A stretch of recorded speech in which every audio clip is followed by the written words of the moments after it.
Be grateful for small happiness. Hello everyone, welcome back to my channel. Have you ever noticed how we spend most of our lives chasing big dreams and major achievements, yet somehow feel empty when we reach them? Today I want to talk about something that might completely change how you see your daily life. It's about finding joy in the smallest moments and being grateful for what already surrounds us every single day. Think about this morning when you woke up. Did you notice the warmth of your bed? The sound of birds outside your window? The first sip of coffee or tea that touched your lips? Most of us rush through these moments without a second thought, always focused on what's coming next. But what if I told you that these tiny experiences hold the key to a much happier and more meaningful life? There's an old saying that happiness is not a destination, it's a way of traveling. Yet we live in a world that constantly tells us we need more. More money, more success, more followers, more likes, more everything. We've created this endless cycle where we believe that once we get that promotion, once we buy that house, once we find that perfect relationship, then we'll finally be happy. But here's what happens when we actually get those things. We feel good for a moment, maybe a few days or weeks, and then we're back to wanting something else. This is what psychologists call the hedonic treadmill. No matter how much we achieve or acquire, we quickly return to our baseline level of happiness. It's like running on a treadmill where you're moving but not actually going anywhere. The ancient Greek philosophers understood this thousands of years ago. Aristotle wrote about eudaimonia, which means human flourishing or the good life. He believed that true happiness doesn't come from external things but from living in accordance with virtue and finding meaning in our daily actions. But let's bring this down to earth. What does this mean for you and me living in the modern world? It means that the secret to happiness has been hiding in plain sight all along. It's in the smile of a stranger on the street. It's in the feeling of sun on your face during lunch break. It's in the text message from a friend asking how you're doing. It's in the moment when your favorite song comes on the radio. These are not just small pleasures. They are the building blocks of a joyful life. I want you to imagine two people. The first person wakes up every morning thinking about all the things they don't have. They scroll through social media and compare their life to others. They complain about their job, their apartment, their relationship status. They're always waiting for life to get better. The second person wakes up and takes a deep breath, grateful to see another day. They notice the comfortable pillow under their head. They appreciate having clean water to drink and food to eat. They find something to smile about in their work, even if it's not their dream job. They see beauty in ordinary moments. Both people might have very similar lives on paper. Same income, same living situation, same challenges.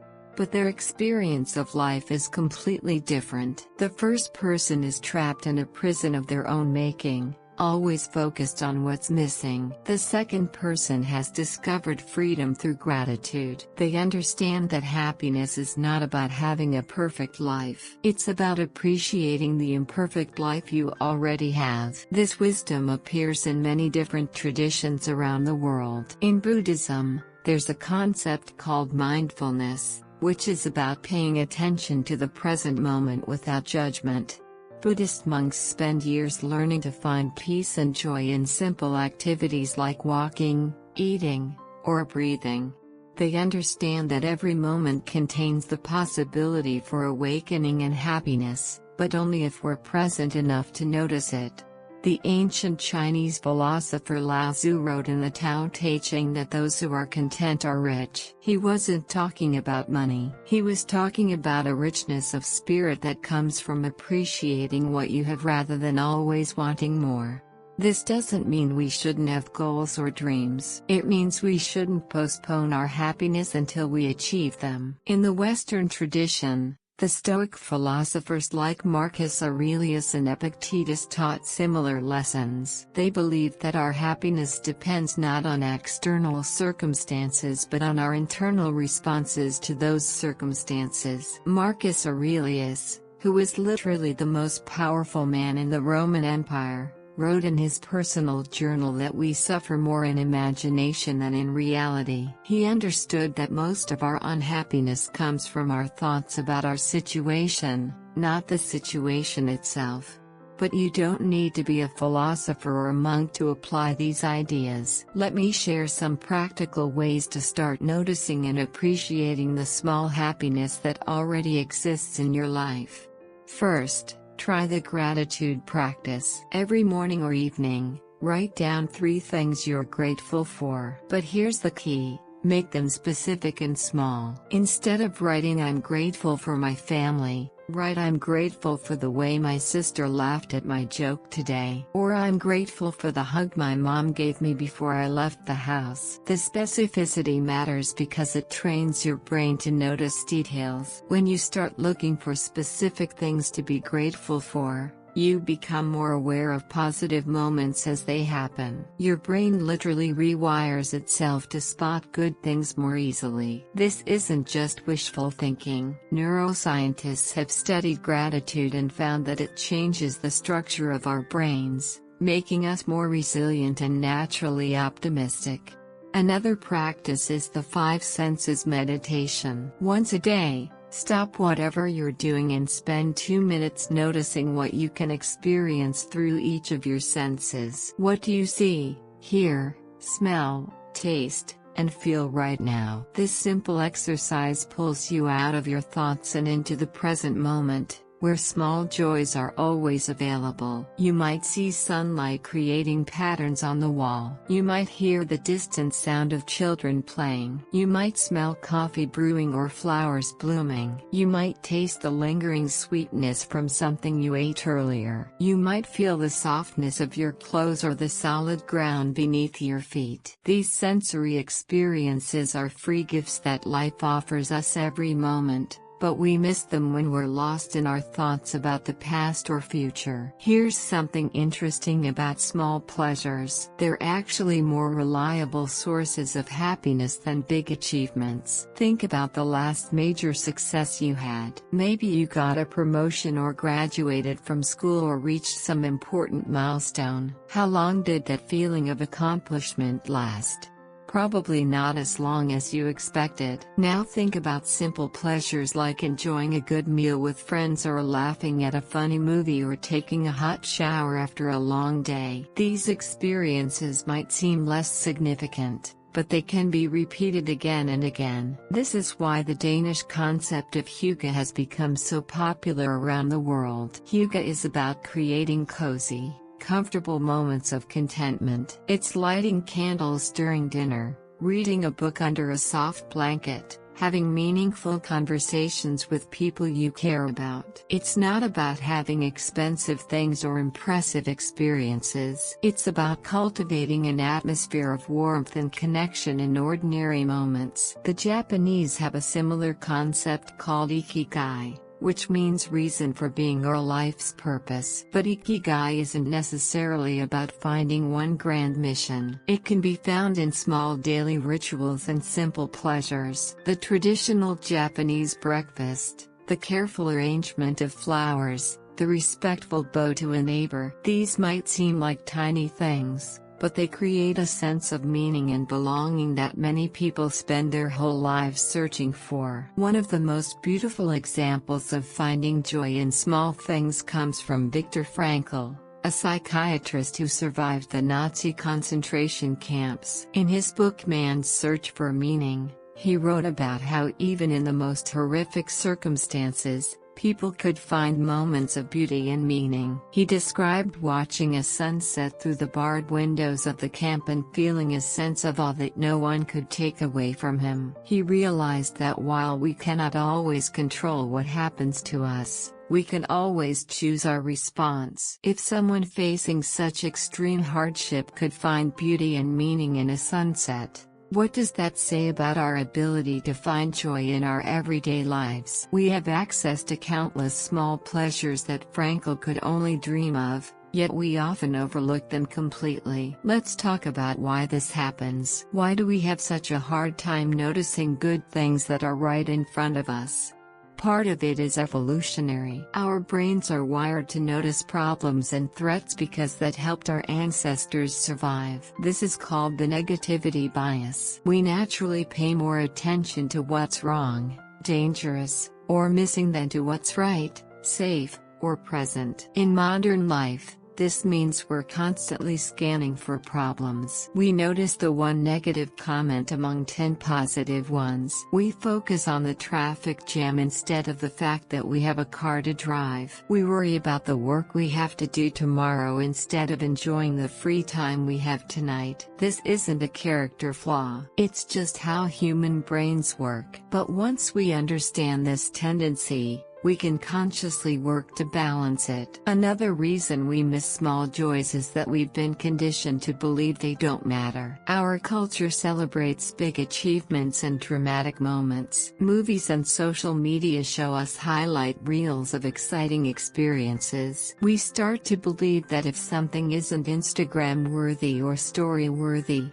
it's not worth paying attention to. But this is backwards thinking. The truth is that life is mostly made up of ordinary moments. If we can't find satisfaction and beauty in the ordinary, we'll miss most of our lives waiting for the extraordinary. The extraordinary moments are wonderful when they come, but they're rare. The ordinary moments are what we have every single day. Here's a simple experiment you can try. For 1 week, keep a small notebook or use your phone to record one beautiful or pleasant thing you notice each day. It could be anything: the way light reflects off a puddle, the sound of rain on the roof, a kind gesture from a stranger, a moment of quiet in a busy day, a text from a friend, the taste of your morning coffee, the feeling of clean sheets when you get into bed. Don't worry about whether these things seem important or impressive. The goal is simply to train yourself to notice positive experiences that you might normally overlook. After a week, read through your list. You might be surprised by how many small good things happened in just 7 days. This practice connects to what psychologists call savoring. Savoring means deliberately paying attention to positive experiences to enhance and extend your enjoyment of them. It's the opposite of rushing through pleasant moments without really experiencing them. When you savor something, you use all your senses to fully appreciate it. You might close your eyes to better taste your food. You might take a deep breath to enjoy a pleasant smell. You might pause to really look at something beautiful. Savoring can happen before, during, and after positive experiences. Before means anticipation, looking forward to something good that's coming. During means mindful awareness, being fully present for positive moments as they happen. After means reminiscence, taking time to remember and appreciate good experiences you've had. Most of us are pretty good at anticipation. We look forward to vacations, weekends, seeing friends, or other fun events. Some of us are decent at reminiscence, thinking back on good memories. But very few of us are good at the during part. We're often so busy thinking about what's next that we miss the good thing that's happening right now. This is especially true with our relationships. We might rush through conversations with loved ones because we're thinking about work. We might be physically present for dinner but mentally somewhere else. We might be so focused on taking photos of special moments that we don't actually experience them. Learning to be fully present with people we care about is one of the most powerful ways to increase our daily happiness. There's a beautiful practice from the Jewish tradition called the Sabbath, which creates a weekly time for rest, reflection, and connection. For 1 day each week, people stop their regular work and focus on relationships, spirituality, and simple pleasures like sharing meals and having meaningful conversations. Even if you're not religious, There's wisdom in this idea of regularly setting aside time to slow down and appreciate what you have. The ancient Greeks had a word called kairos, which means the right or opportune moment. It's different from chronos, which is clock time. Kairos is about quality of time rather than quantity. It's those moments when time seems to stop because you're so fully engaged with what you're doing or who you're with.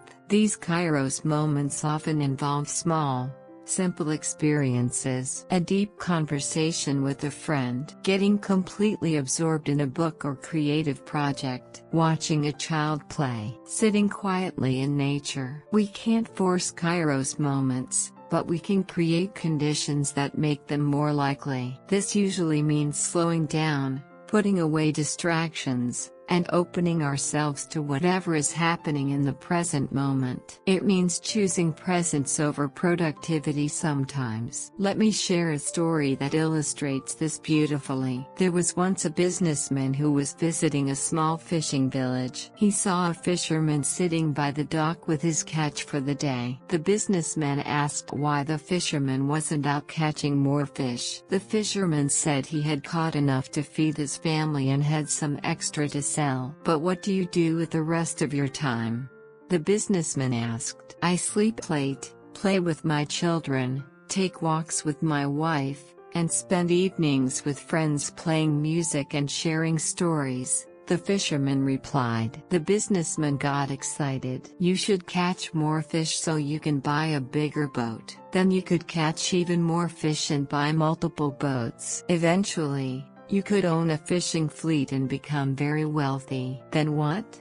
Asked the fisherman. Then you could retire and do whatever you want with your time, the businessman said proudly. The fisherman smiled. But that's exactly what I'm doing now. This story isn't about being lazy or unambitious. It's about recognizing that many of the things we're working toward, we might already have access to in some form. The businessman was so focused on the future that he couldn't see the richness of the fisherman's present life. The fisherman had discovered something that many successful people never learn, that a good life is often simpler than we think. This connects to what the ancient Roman philosopher Seneca wrote about time. He said that it's not that we have a short time to live, but that we waste a lot of it. We spend time worrying about things we can't control. We postpone happiness until conditions are perfect. We rush through experiences instead of enjoying them. We let our minds wander to problems and distractions instead of appreciating what's happening right now. But what if we approached our days differently?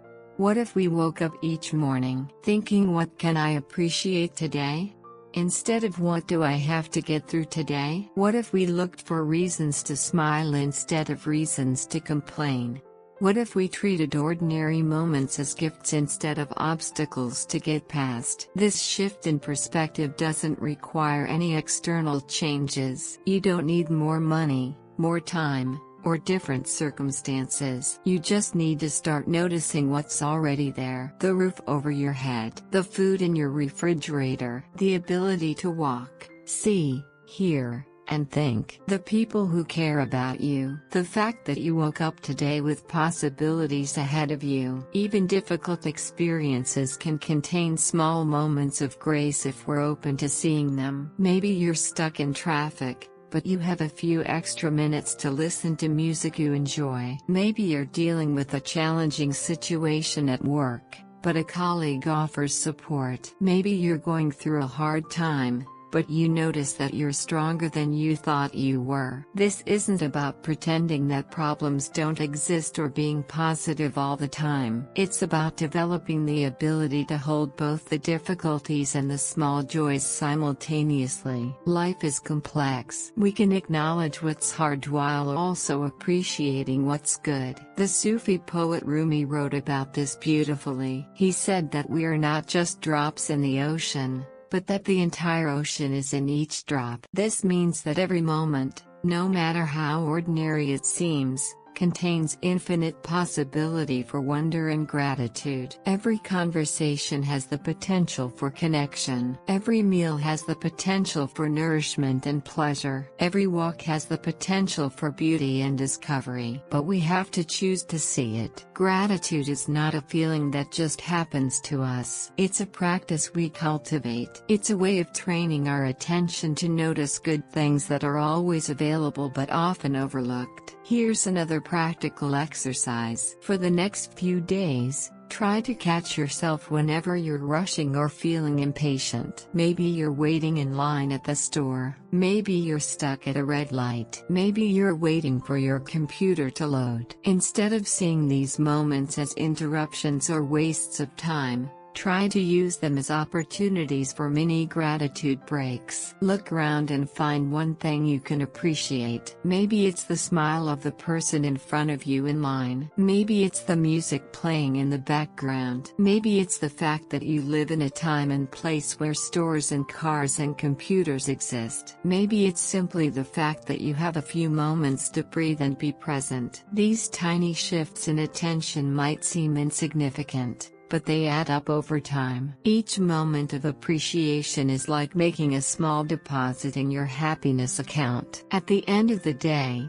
week, or month, you'll have accumulated a substantial amount of positive experiences that you would have otherwise missed. There's also something magical that happens when we start expressing gratitude to other people. When you thank someone for something small they did, you not only brighten their day but also strengthen your connection with them. When you tell your partner that you appreciate the way they made coffee this morning, you're building intimacy through attention to small kindnesses. When you thank a coworker for their help on a project, you're creating a more positive work environment. Gratitude is contagious. When people feel appreciated, they're more likely to notice and appreciate others. You can literally create ripples of positivity that extend far beyond your own experience. The Vietnamese monk Thich Nhat Hanh taught about the miracle of mindfulness in everyday activities. He wrote about washing dishes not as a chore to get through quickly,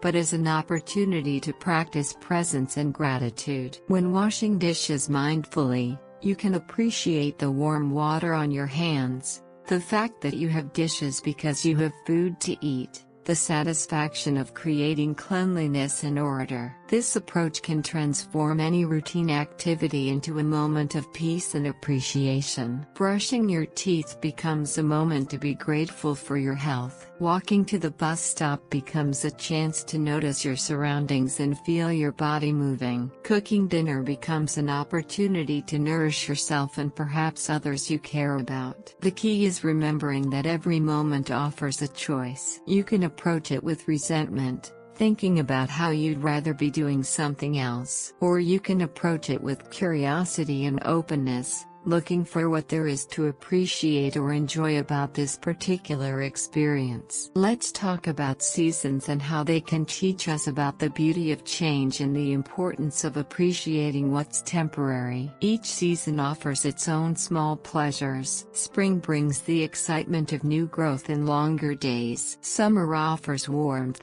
outdoor activities, and abundant light. Fall provides beautiful colors and the satisfaction of harvest time. Winter creates opportunities for coziness, reflection, and anticipation of spring's return. But how often do we actually notice and appreciate these seasonal gifts? We might complain about summer heat, fall rain, winter cold, or spring allergies instead of looking for what each season offers. What if we approach seasonal changes as opportunities to practice gratitude for different types of beauty and experience? This seasonal awareness connects to a larger truth about impermanence. Everything in life is temporary. The difficult times will pass, but so will the good times. This knowledge can help us appreciate positive moments more deeply because we know they won't last forever. It can also help us get through difficult periods because we know they're not permanent either. The Japanese have a concept called mono no aware, which means the pathos of things or the bittersweet awareness of the impermanence of all things. It's often associated with cherry blossoms, which are incredibly beautiful but bloom for only a short time each year. This temporary beauty is not seen as sad but as precious precisely because it's fleeting. We can apply this perspective to our own lives. The phase of life you're in right now will not last forever. Your children will not always be the age they are now. Your parents will not always be here. Your body will not always have the same capabilities it has today. This awareness doesn't have to be depressing. It can inspire us to pay attention and appreciate what we have while we have it. There's a beautiful practice from some Native American traditions of living as if this could be your last day on Earth. Not in a morbid way, but in a way that helps you focus on what really matters. If you knew this was your last day, would you spend it worrying about minor problems? Would you rush through conversations with people you love?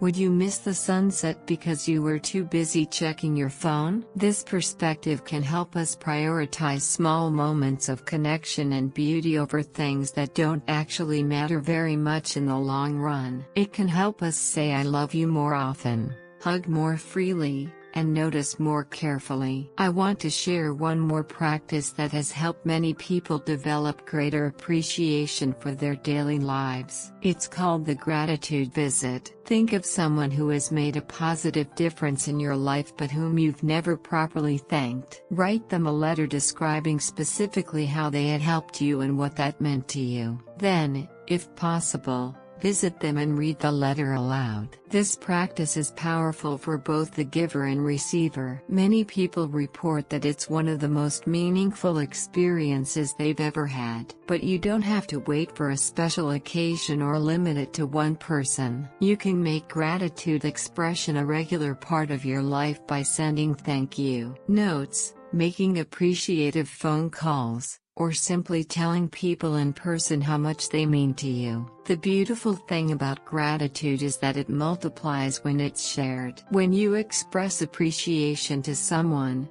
you feel good, they feel good, and your relationship gets stronger. Everyone wins, and there are no negative side effects. As we come to the end of our time together today, I want to leave you with this thought. You already have access to a rich, meaningful, joyful life. It's not waiting for you in the future when conditions are perfect. It's not hidden in some distant place you need to travel to find. It's not reserved for people who have more money, more success, or more talent than you do. It's right here, right now, in this very moment and in all the ordinary moments that make up your days. It's in your breath, in your heartbeat, in your ability to think and feel and choose. It's in the people who care about you and the small kindnesses that surround you every day. It's in the countless things that work in your life that you might take for granted. The invitation is simply to notice, to slow down just enough to see what's already there, to appreciate the small before chasing the big, to find richness in simplicity, to be grateful for what is while still working toward what could be. Your life is happening now, not tomorrow,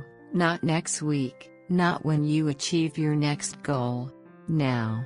And now is full of small miracles waiting for your attention. The question is not whether there are things to be grateful for in your life. The question is whether you'll take the time to notice them. Thank you for spending this time with me today. I hope you'll carry these ideas with you and begin to see your ordinary days with new eyes. Remember, the secret to happiness has been hiding in plain sight all along. It's in the small moments, the quiet joys, and the simple fact that you're here, now, alive and able to appreciate the gift of this one precious life you've been given.